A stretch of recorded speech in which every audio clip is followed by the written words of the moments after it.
The 10-year yield recently rose above 5% and continues near that level. Let's bring in Michelle Schneider. She's the Chief Market Strategist at the Market Gauge Group. Hello to you, Mish. And doesn't this high 10-year yield help the Fed's inflation fight? Right now, there's just about a 5% chance the Fed would raise rates at its next meeting next week because it doesn't have to. So how is this likely going to work? Well, that's a great question, Angie. So a couple of things that are interesting developments this week. One is Bill Ackman said he was finally covering his short in bonds, thinking that because of all the stress that we're seeing throughout the world, that bonds could rally as a flight to safety. And so as a trader, this intrigues me because we already know what's the damage has been. And yes, in some ways, there is talk about the fact that these rising yields have done the job for the Fed already. But if we see the reversal of that and the yields start to go up, yes, of course, that will be a relief in many areas of the economy and for many companies and certainly for people, which people have been the one bright spot actually of the economy. The consumer has hung in there.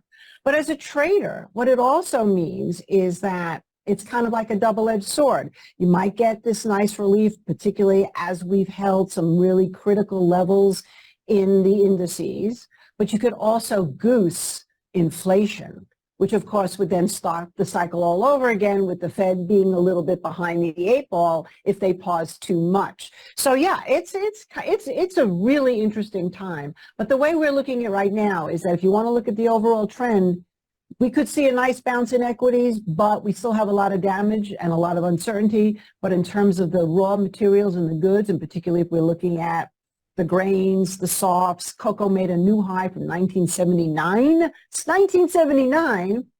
That means also probably another push for inflation. What's your trade of the day? eHealth, believe it or not, EHTH. And it actually on the chart looks pretty good here as long as it holds around the 795.8 level and gets through 850. That could be an interesting time because eHealth, of course, is, teledoc type of situation. And it's a trend that people believed in, and after COVID worked great.